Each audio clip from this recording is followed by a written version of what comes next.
C'est lancé. Ce shiur est bien sûr pour la refoua shlema du Hayal Nadav Hayim Ben Irit Haya, qui était gravement blessé lors d'un pigoua Shabbat où il a sauvé son père. Il s'est fait aussi tirer dessus et son matzav Darder, Bashaota Haronot, Bezrat Hashem, que ces paroles de Torah soient Ezrato. Tov. On se trouve maintenant dans Perek Yudalet de Melachim Aleph. Ça va être ici un épisode qui est assez surprenant et qui va aussi embrayer sur la mort du fils de Yarovam et sur la mort de Rehavam. Alors, avec votre permission, on va d'abord lire les psukim et les traduire, et ensuite on va essayer d'expliquer différentes choses autour de ce péré qui est quelque peu surprenant. Alors, on se rappelle que Yarovam a été interpellé par un navi quand il a voulu le frapper. Il a levé la main qui vient sur le navi. Sa main s'est quasiment paralysé, et il a demandé au navi qu'il le guérisse, que le navi l'a guéri, et il a recommencé à faire la Avodah Zara. On a dit également que suite à ces événements-là, suite à Kri'at HaMamlacha, le schisme entre la Malchut, il y a aussi une perte de notion de la Nevoa. La Nevoa a été totalement déboussolée. Il y a un Navi Sheker, un faux prophète qui a émergé. Il y a un Navi Emet qui a cru en Navi Sheker. Il y a un Navi Sheker qui a prophétisé une vraie prophétie. Et on a essayé d'expliquer tout ça dans les shiurim précédents. Alors, dans le même ordre d'idées, les résultats de cette descente qui sont dus aux fautes de Shelomo à la Kri'at HaMamlacha, on va voir maintenant l'extinction de la Malchut Yarovam, qui va d'abord être caractérisée par la mort de son fils.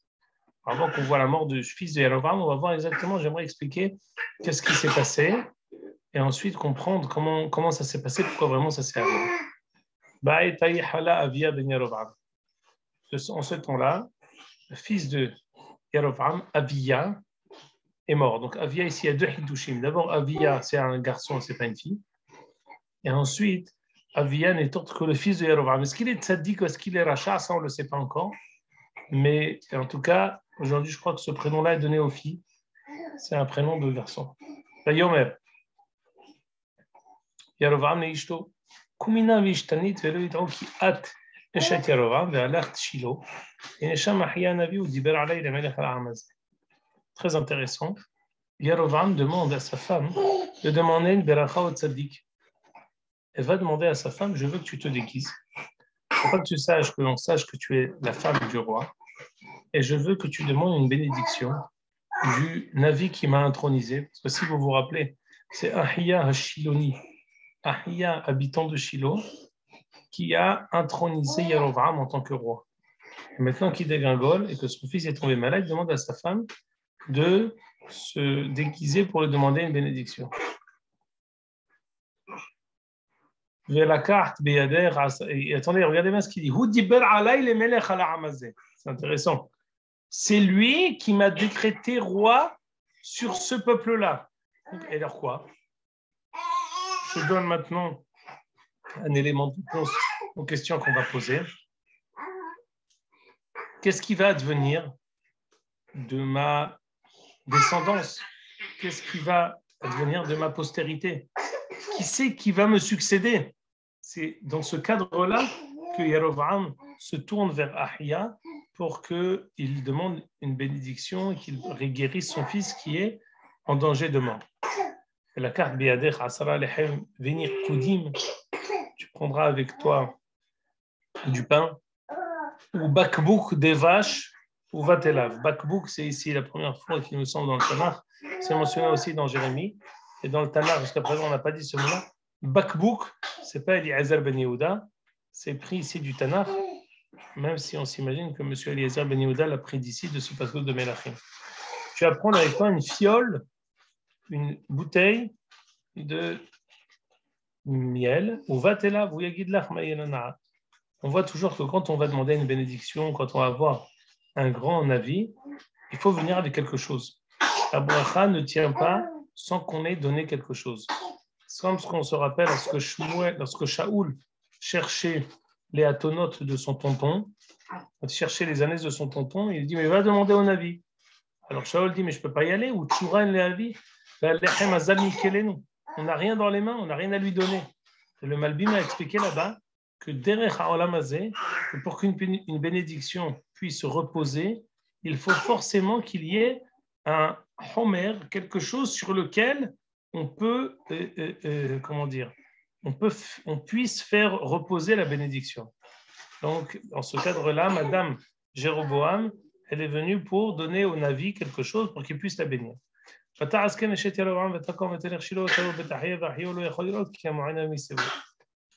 a ainsi agi, elle est arrivée à Shiloh, mais Ahia n'a pas pu la voir parce qu'il est devenu aveugle. Maintenant, note de la rédaction, le Navi nous dit, alors que Ahia a reçu une information de Akadosh Baruch Hu, que la femme de Yerovam va venir l'idrosh davar me'imecha, elle va te demander Elbena qui elle va attendre de toi une bénédiction, une prière. Kazo vechazé tedaber elea. Ainsi t'adresseras à elle. Maman, c'est pas possible. Pardon. C'est très compliqué. Tu transmets à la maman de s'occuper de ses enfants, s'il te plaît. Non, normalement, si tu es dans une synagogue, on dit, mais c'est à qui cet enfant? Où sont les parents? Où sont ses parents? Là, c'est mon fils. Donc, voilà, sortez-le. Justement, ils sont en train de sortir. Voilà, ils sont en train de sortir, effectivement. Ah, pardon.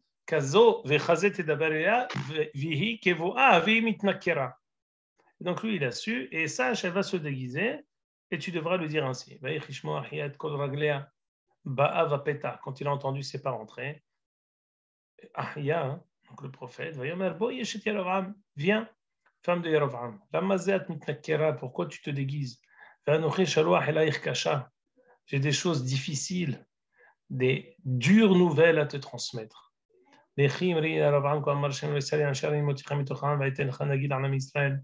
Étant donné, tu dis, Akadosh Baruch Hu s'est adressé ainsi envers Yerovam. Voici les paroles du prophète, de Akadosh Baruch Hu transmises du prophète à Yerovam.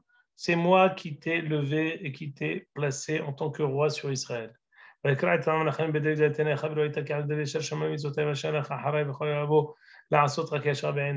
Tu n'as pas été à la hauteur, tu n'as pas été aussi fidèle que David pour garder tous les préceptes.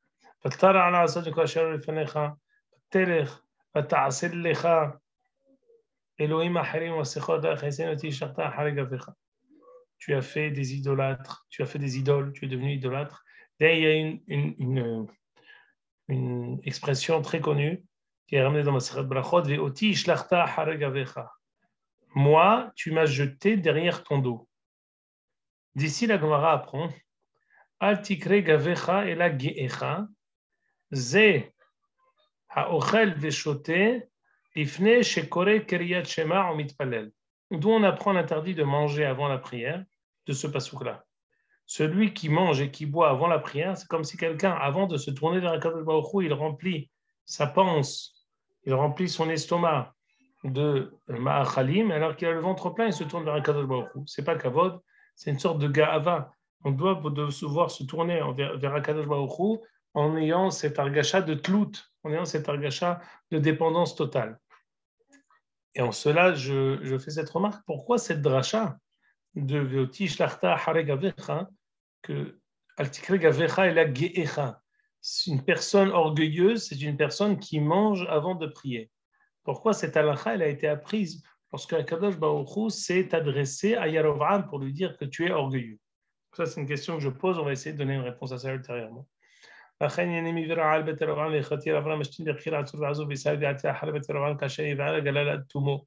vais exterminer totalement la famille de Yerovam.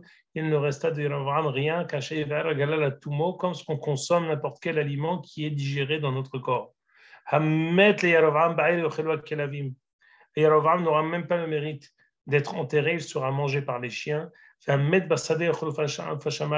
Ceux qui seront morts dans le champ seront mangés par les corbeaux.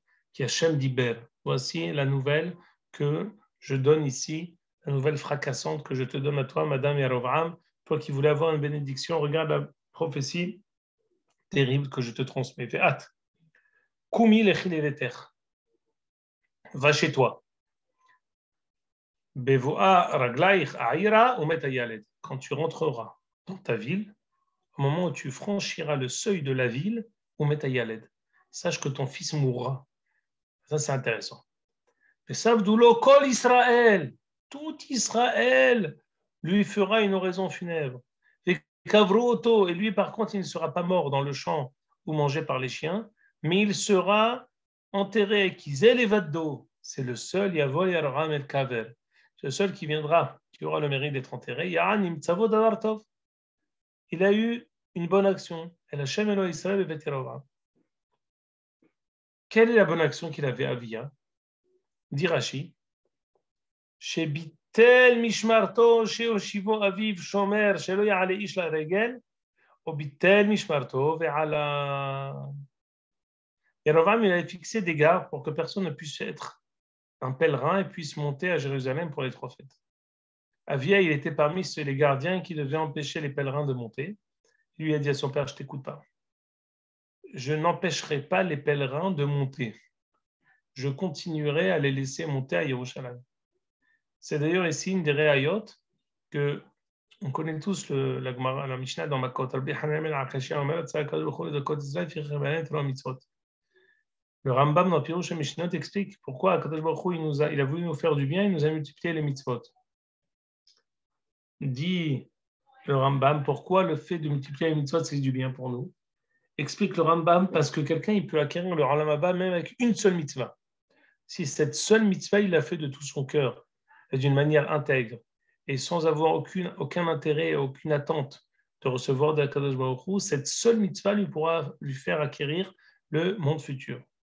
Un exemple de ça, c'est ce qu'on voit ici avec Avia ben Yarovam, qu'on ne raconte pas sur lui, Maaseh Tokpo ou Gvorato, qu'une chose. Davar Tov, Yanim Tzabo Davar Tov, c'est quoi? Il a annulé sa mishmeret, il a essayé, lui, de rattraper le tir de son père. C'est grâce à ça qu'il a été enterré et qu'il est appelé Na'an Tzabo Davar Tov. El Hashem Israël v'Tiarova. Bekim Hashem lo lemelech Israël. Shechem v'Tiarova meze hayom umei gamata. Akadosh Baruch Hu va établir un autre roi, pas descendant de toi, qui exterminera tous les descendants de Yerovam. Bekim Hashem Israël gashan udakane b'mayim. Natachet Israël me'ala adama. הטובה הזאת שנתן אבותיהם וזרע מעבר לנהר יעני אשר עשו את אשריהם מכעיסים את השם. הקדוש ברוך הוא frappera un grand coup à Israël. Ici la Gemara dans Sanhedrin elle dit regarde que même les plus grandes kélalot d'un avis pour Am Israël, elles sont pleines de bénédictions. C'est-à-dire que même les berachot de Bil'am, elles sont pleines de malédictions. Quel est l'exemple? C'est ici. Lorsque Akadosh Baruch Hu nous frappe, il dit qu'il va nous frapper comme le roseau. Et Yarovam, quand il nous bénédit, Ka'arazim ale nahar. Il dit, c'est quoi la malédiction? Qu'on va être frappé. Mais la bénédiction, c'est qu'on est comme un roseau. Le roseau, même quand il est frappé, il se plie en deux. Mais quand l'averse ou la tempête est finie, il se redresse et c'est comme s'il n'avait rien eu. C'est-à-dire qu'un Erez, un cèdre du Liban, il est peut-être fort, il est peut-être grand et il peut être montré et avoir une très grande longévité, mais s'il tombe, il se casse et il ne se remettra jamais. Bil'am, quand il nous bénit, il nous compare au Harazim, même dans ses brachot, il y a des clalotes. Ahya, au nom de Akadosh Baruch Hu, quand il nous maudit, Hasbe Shalom, où il nous donne une prophétie qui n'est pas forcément de bon augure, malgré tout, on voit à travers cette prophétie des bénédictions parce qu'il nous compare au roseau. Et Akadosh Baruch Hu va punir Am Israël à cause des fautes que Yeravam a fait et qu'il a causé à Am Israël de faire. Et la femme de Yeravam est arrivée à Tirtza. Quand elle rentre au seuil de la porte, son fils meurt. Rav Kanevski fait la remarque suivante, mais le prophète avait dit quand elle rentrera au seuil de la ville, son fils mourra. Or là, on voit quand elle est entrée au seuil de la maison, son fils est mort. Alors, deux tiroutzim. Premier tiroutz, elle n'a pas voulu rentrer chez elle. Elle n'a pas voulu rentrer dans sa ville. Quand elle a entendu que si elle rentre dans sa ville, son fils mourra, elle s'est dit, je préfère ne jamais rentrer dans ma ville. Alors, elle est rentrée dans une maison, mais la prophétie s'est accomplie à un moment où elle est rentrée dans une maison. Deuxième petit pirouche, c'est qu'elle avait une maison qui était dans la Homa. Comme c'était une maison qui était fortifiée, la maison du roi, donc elle était dans la Homa. Dès qu'elle est entrée dans sa maison, ça faisait partie de la muraille de la ville. ויקברו אותו סואביהם ויספדו לו כל ישראל כדבר השם של בית ביד עבדו אחיו. ותדבי אהובן שנחם השם מלאך הינם כתבו לספר דברי הימים למלכי ישראל ויקרבעם. On a terminé de raconter sur lui.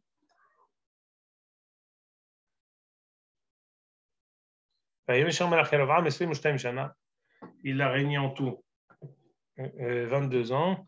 Alors attention, on ne va pas encore le déchoir maintenant.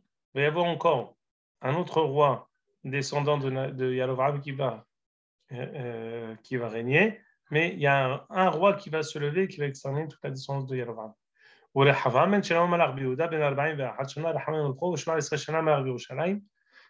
Tandis que Rehavam, lui, il a régné dans le royaume de Judée 17 ans à Yerushalayim.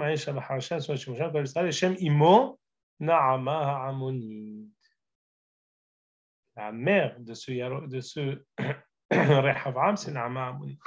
Et après, les Asiyouda, Rav et Choulé. En fait, j'aurais voulu aujourd'hui conclure avec ces deux rois qui sont en fait les plus grands acteurs du schisme, de la séparation de Malchut Shelomo, qui s'est finalement séparé entre Yerovam ben Nebat et Rehavam ben Shelomo. D'abord, j'aimerais vous poser une question. Est-ce que tu peux, Jérémie, d'abord mettre la Gemara dans Baba Kama la Medhet? On va commencer par la fin et après on reviendra sur cet épisode qu'on a eu. C'était en haut, c'était très bien. On commence en haut, voilà. Deuxième ligne. Shete peredot yeshli leotzi mehen de Amon ou Moav. Ruta Moavia ve Naama Ammonite. דברים כבר לחומר, מה בשביל שתי פרדות? חסד רוחו שתי אומות גדולות ולא יחריבן. ביתו של רבי אם כשרה היא וראוי לצאת ממנה דבר טוב על אחת כמה וכמה.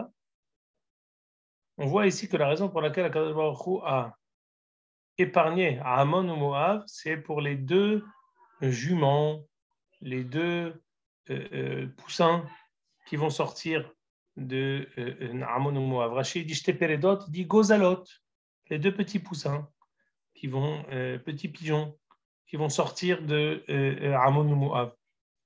Et c'est pour eux qu'on sauve tout Amon ou Moav. J'ai une question à vous poser. Bishlama, Ruta Moavia, tu sauves Moav, parce que David a mère. Mais Naama Ammonite, toute ma vie, je me suis posé cette question.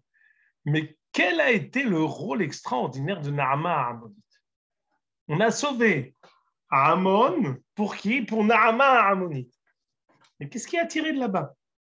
C'est pas possible. Alors non, j'ai une réponse. Rehavam. Vous pouvez me dire Vechol Maaseh Tukpo Gvurato de Rehavam?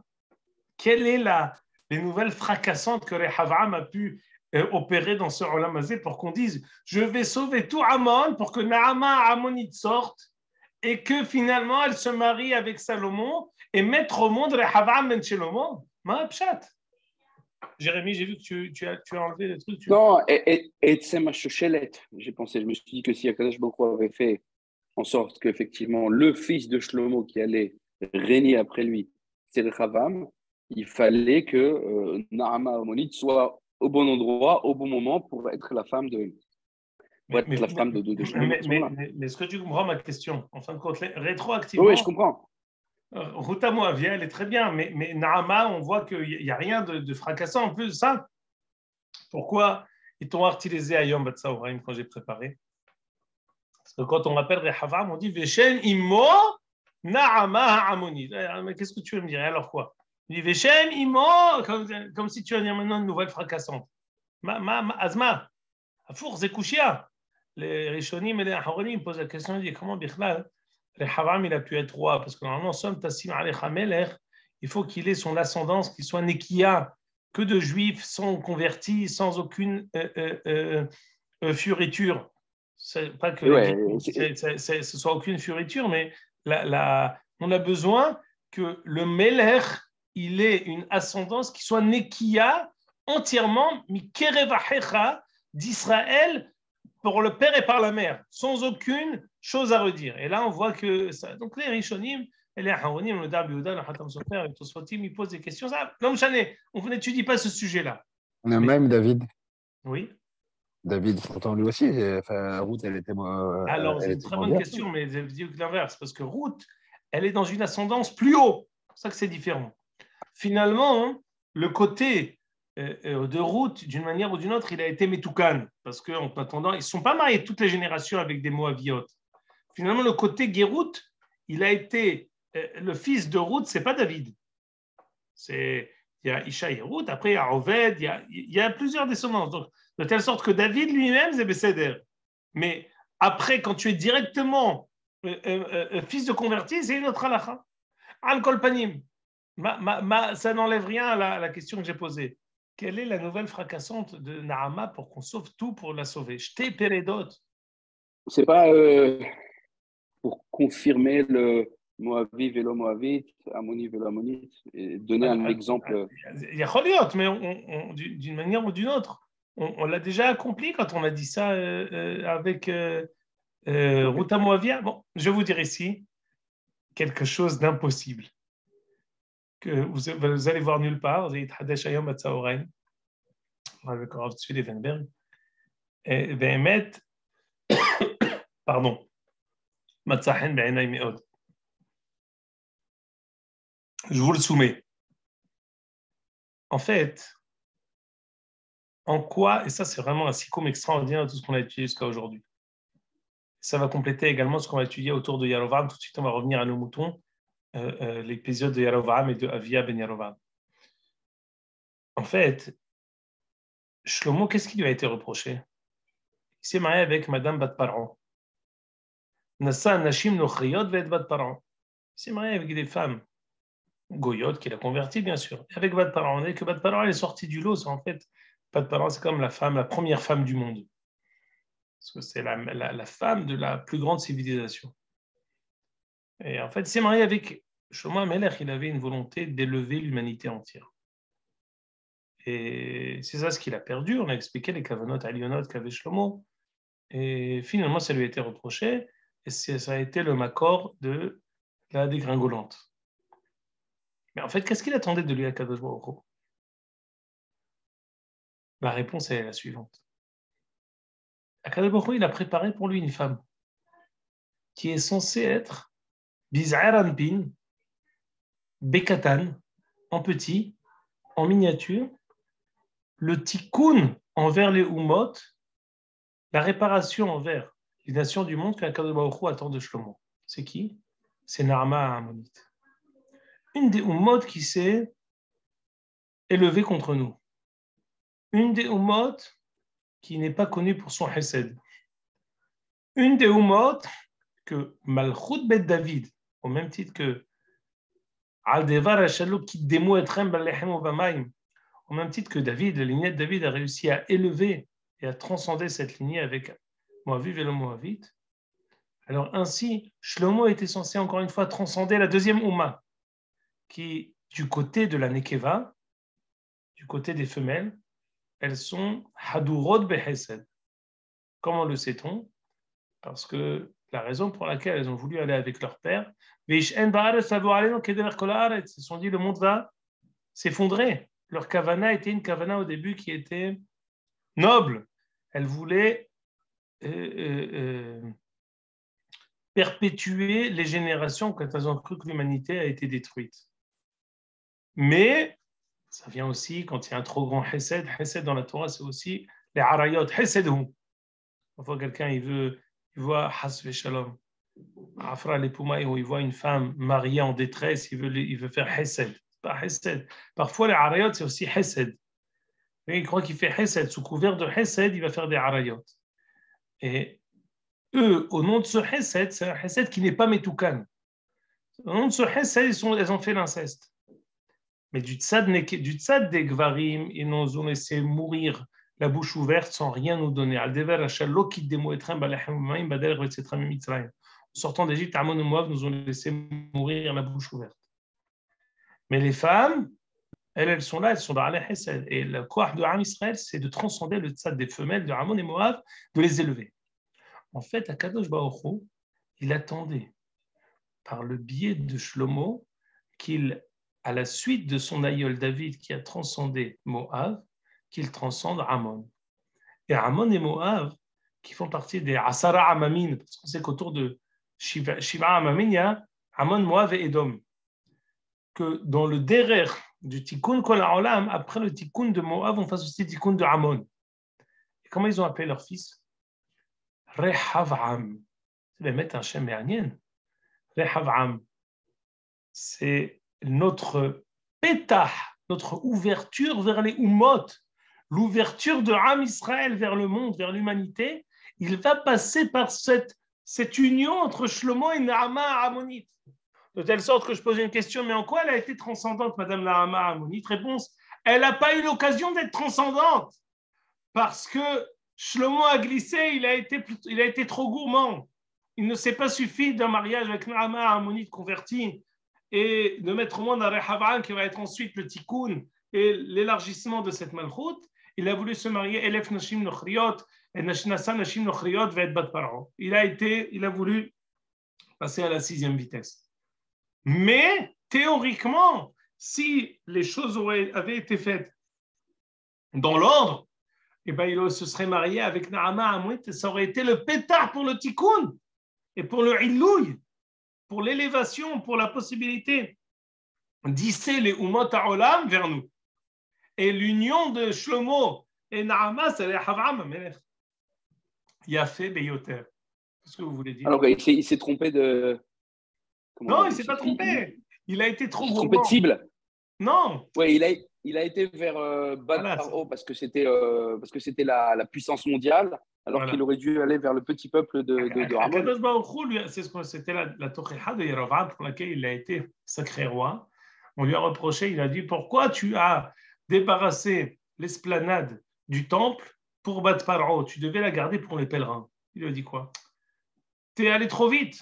Tu as mis au devant l'intérêt de l'ouverture de Am Israël vers les Umot HaOlam au lieu de concentration de Am Israël en eux, d'abord de s'élever eux-mêmes et après se tourner vers les Umot HaOlam.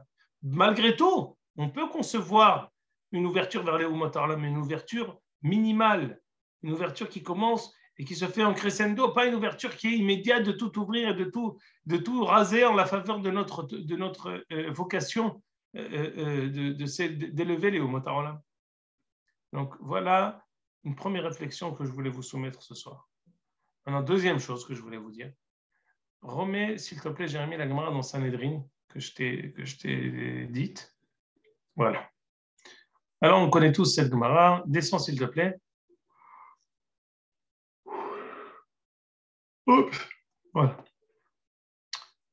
On a déjà lu. La Gemara dit ici. On a dit, regardez bien ici, que c'est 5 lignes avant le premier virage. Masalma Hadasha en bashum dofi aftorato shel Yerovam lo yabashum dofi. Masalma Hadasha shehidsha dvarim shelo shama ozen me'olam. שניהם לבדם בשדה שכל תלמידי חכמים דומנים לפניהם כעשבי השדה. יקדה אמרי כל טעמי תורה מגולים להם כשדה. On parle ici de Ahia et de Yerovam qui avaient une madriga extraordinaire de connaissances dans la Torah et qui étaient les plus grands talmidei hachamim de la génération et qui étaient en fait les chefs de toute la génération. Maintenant, on a déjà lu plusieurs fois. Regarde en bas, tout en bas. Amar, 3 lignes avant la fin. Amar bi Abba. On dit, le pasuk dit après cet épisode, on n'a pas fait Toshuva. C'est quoi après cet épisode? Dit la Gemara. Tefaso Akadosh Baruch Hu li Yerovam bevigdo. Akadosh Baruch Hu a attrapé Yerovam dans son habit en disant Hazor becha, fais Toshuva. Tani, ve'ata uvenisha etel began Eden. Moi, Akadosh Baruch Hu, toi Yerovam et Benisha, on se promènera dans le Gan Eden. Alors, mi baroche. Même si Akadosh Baruch Hu lui a déjà dit dans la question moi, Kadosh Baruch Hu, toi, Yerovam, et après David, il a voulu dire non, mais qui va être le premier? Il dit Ben Ishra. Il dit si c'est comme ça, je ne veux pas. La question c'est qu'est-ce qu'il a cru Yerovam? Premier pirouge, peut-être qu'il voulait être devant Akadosh Baruch Hu. Ça ne suffisait pas d'être devant David, il voulait être devant Akadosh Baruch Hu. Ou alors non. C'est ça ce que je vais essayer de vous dire. Cette dracha, hein, on remet en cause qu'une personne qui mange avant la tfila, il s'enorgueillit et c'est interdit de pardon, Zachoté Veochel B Lifne Shekore Kriyat Shema Mitpalel Oti Shlachta Achare Gavecha, cette midda de Gaava, de Gassut Ruach qu'on a attribué à Yerovam. En fait, Yerovam, idéalement, il aurait dû être un roi qui fait équipe avec les Havam.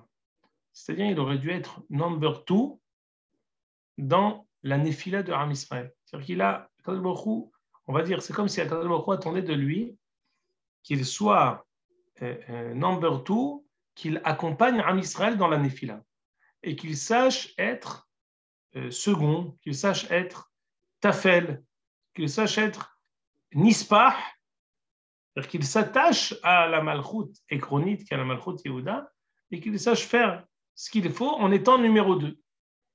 Et Yerovam n'a pas accepté.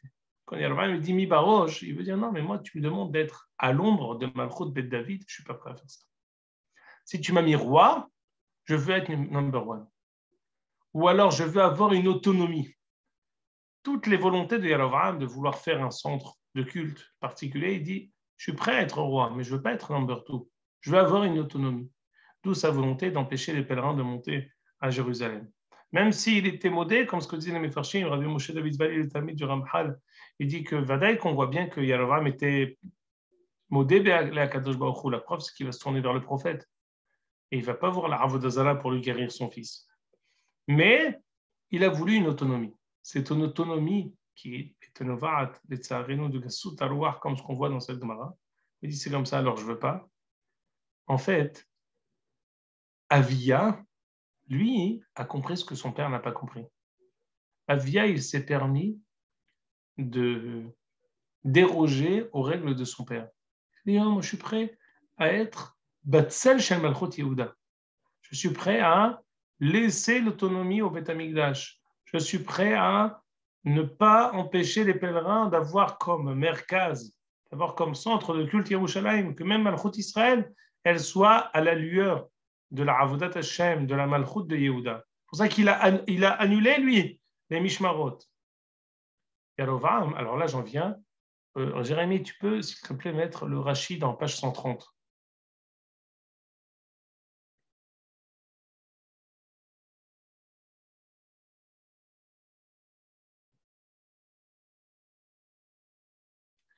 Lorsque Ahia a annoncé à Shlomo HaMelech que la Malchut allait être déchirée, alors il lui dit Pasuk Lametet va a'anet zera David les ma'anzot.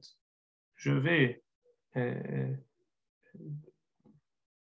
faire mortifier, je vais séparer, faire souffrir la Malchut Bet David, achlo kol hayamim, mais pas tout le temps. Cette séparation, ce schisme, il ne va pas être éternel. Écoutez bien, c'est quoi pas éternel?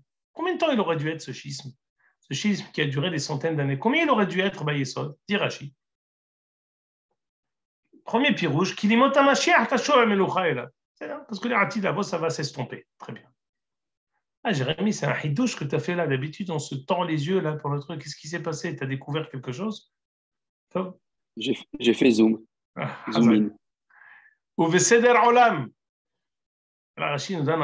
On ne va pas rentrer dans les heshbonot de Rashi, mais on va prendre la quintessence de Rashi.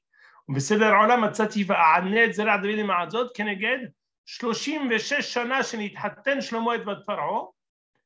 Kadosh Baruch Hu, il devait séparer la Malchut pendant 36 ans uniquement. Et au temps de Asa, l'un des Melachim de Malchut Yehuda, elle aurait dû se remettre, elle aurait dû se réunifier. La séparation aurait dû être uniquement que 36 ans. Yarovam, on lui a dit, on te demande d'être roi Behash'ala pendant 36 ans en attendant que Akadosh Baruch Hu accomplisse la punition qu'il a promis à David. En tout cas, en attendant qu'on répare le mal fait par Shlomo. On te demande d'être à l'ombre de cette malchoute pendant 36 ans jusqu'à ce que ça revienne. Ce n'était pas ici un schisme olami. C'était un schisme qui était temporaire, pas éternel. Yarovam n'a pas réussi. Yarovam savait qu'il y a un rôle à jouer de Béné Rachel, Béné Léa, comme ce qu'on a dit pendant tout, c'est faire chemin entre Shaoul et David. C'est la même chose aussi, Béné Ephraim et Béné Yehuda. Donc les enfants de Ephraim, c'est de Yosef, et Binyamin, c'est Shaoul. Et moi, je suis Mashiach ben Yosef. Et c'est ça le Midrash, le Zohar qu'on avait ramené la dernière fois, que le descendant, Mashiach va descendre de Avia ben Yarovam. Le tzad metoukan de Yarovam, c'est par Avia. C'est Avia tzaddik. En fait, Yarovam s'est dit, je vais revoir Ahia qui m'a sacré roi, je vais lui demander, mais qu'est-ce qui se passe? Mon fils tzaddik qui lui a accepté d'être sous la tutelle de Malchut Yehuda, lui, il faut le préserver. Lui, il faut le guérir. Ahia dit, c'est fini. Nixera gezera. Ton fils mourra et toi aussi tu mourras. Ta malchut n'a pas de continuité. Quand quelqu'un, le fait que le fils de Yarovam soit mort du vivant de Yarovam, c'est pour lui dire que ta malchut n'a pas de continuité. Si toi tu t'es imaginé que 26 ans et après c'est fini, ta volonté d'être indépendant, elle va te coûter la vie. Elle va te coûter que ta malchut va se noyer dans l'abîme de l'oubli. Pourquoi? Parce que tu n'as pas eu cette humilité. Tu n'as pas eu cette humilité d'être sous la tutelle de Benishai, sous l'aile de Malchut Ben David. Tu aurais dû te retenir pendant 36 ans et rester quelqu'un qui va être indépendant, qui va, certes, on va vivre le schisme et tu vas éclairer de ta lumière de Yarovam, que Kol Talmidei Chachamim ki Isbe Asadeh, Torah she'en ba shum dofi, Geluim lefanav kol nigle Torah. Tout ça, tu as tellement de choses à amener à Am Israël. Mais Yarovam, la malchoute, l'indépendance lui est montée à la tête et finalement il n'a pas réussi. Et... Shimon, oui. là Rashi met la responsabilité sur Asa lui-même. Non, c'est barour. Tu as raison, Jérémy. Mais en fait, c'est olair beyahad. Ça veut dire, à la rigueur, comme s'il dit, pour se disputer, il faut être deux. Pour se remettre aussi, il faut être deux. Donc, il y a Malchut Israël et Malchut Yehuda n'ont pas été à la hauteur que finalement ce schisme se remette pour qu'il puisse encore s'unifier de nouveau. Mais ça s'est fait des deux côtés. Yarovam n'a pas été à la hauteur. Et également Malché Yehuda aussi, mais il faut dire que Zegaram et Zé, tu comprends la raison pour laquelle Asa, il faudra voir dans quelle mesure Asa il a fauté.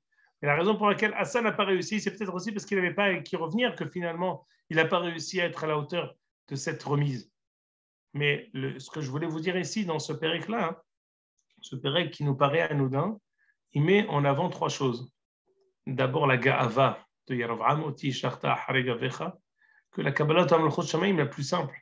Et la pnia la plus simple de se tourner vers Akadosh Baruch Hu pour prier, Kabbalah Malchut Shamayim, c'est d'abord de recevoir ses préceptes. D'abord de recevoir l'humilité, d'être tafel et d'être observant de ses préceptes. Ça, Yarovam, il n'a pas su le faire. Il nous apprend à tout Am Israël interdit de manger et de boire avant de faire Kriyat Shema et la prière. Ça, c'est un. Ensuite, la continuité qui était possible à travers Avia, qui lui avait compris cette attente qu'Akadosh Baruch Hu avait de lui, qu'on lui a donné une malchoute qui était temporaire, comme ce qu'on a toujours dit avec Shaoul et David, Jonathan et David, une malchoute temporaire qui était une malchoute d'être à l'ombre de Malchut Ben David, c'est tellement difficile à faire. Et malgré tout, on attendait de lui de faire ça, il n'a pas réussi, et ça lui a coûté, pas seulement que lui mourra même ultérieurement, ça va lui coûter le fait que son fils, qui aurait pu théoriquement, le fils que le Zohar dit à son propos, qu'il va être, de lui va descendre Mashiach ben Yosef, donc potentiellement, chez Yarovam, il y avait cette possibilité de Mashiach ben Yosef. Malgré tout, ils ne vont pas réussir. Et le Navi va être encore plus sévère, il va dire tout le monde va mourir. Dès que tu vas rentrer, en fait, dès qu'elle va rentrer à la maison, c'est-à-dire, en fait, il n'y a rien. Tu n'as pas à revenir vers ton fils. La névoie, elle est terrible. C'est immédiat. Quand je te comme une femme répudiée de son mari, quand le Baruch Hu te rejette, le Baruch Hu te chasse. Et voilà ici le sikoum de ce schisme qui est terrible. Rehavam ben Shelomo, qui aurait dû être la branche brillante de Malchut Bet David avec le tikkun de Amon et qui aurait été le pétah pour le tikkun de Umot HaOlam, lui aussi va s'éteindre. Et le tzad de Yerovam ben Nevat, qui était le tzaddik, qui était le Talmid Chacham, qui aurait dû être celui qui devait garder la lanterne et le relais en attendant ses 36 ans, il n'a pas réussi à garder ce relais. Finalement, tout va s'effondrer. On va pérenniser la séparation des pouvoirs. Et voilà comment, dans ce parek-là, on va voir que le kera, la déchirure, elle, ma'amika, elle devient de plus en plus profonde, ad kedé, qu'on n'arrive plus du tout à la réparer. C'est de l'okedé kol kach lesayem baiser. Alors, viens, on lit d'autres psukim qui sont moins difficiles. Laisse-moi, Jérémie, terminer sur lesayem bedavar tov.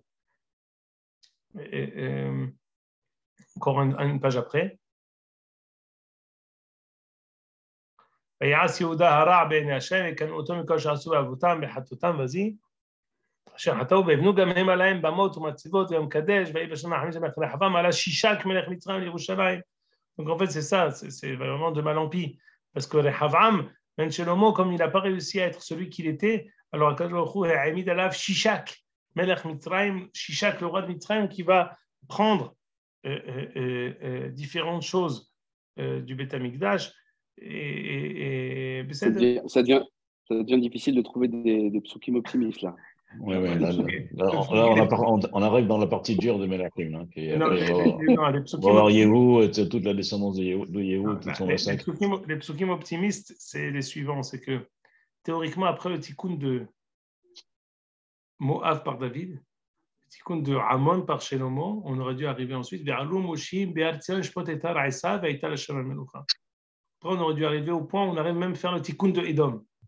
Et on aurait pu arriver au Shiv'a Amamin ou Asara Amamin. De la terre des 7 peuplades, on arrive à la terre des 10 peuplades avec Kenizi, Kadmoni, comme ce que Akadosh Baruch Hu avait promis à Abraham Avinu. Finalement, au début, on avait promis une terre des 10 peuples.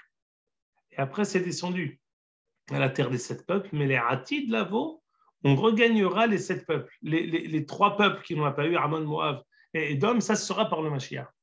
Et en fait, l'une des tahanot pour arriver à ça, ça aurait dû être le tikkun de Shlomo HaMelech avec Naama Ammonite et Mashiach ben David qui aurait dû terminer, si on avait réussi à le faire dans l'ordre, avec Edom. Et l'ishpot et Taresa va être la Hashem Ad Kan. Chazak Baruch. Désolé, Jérémie aurait voulu passer à Givat Shmuel, mais j'ai pas eu l'autorisation de ma femme. Je sais que c'est pas très marocain de dire une chose pareille, mais donc voilà, c'est pour ça que j'ai pas pu venir. Yeridat Adorot. Non, la vérité, Yamer Lisrouti, je sais parce que moi aussi je voulais pas. C'est pour ça que ça s'est fait. Vous imaginez bien qu'il y a d'autres raisons. C'est vraiment.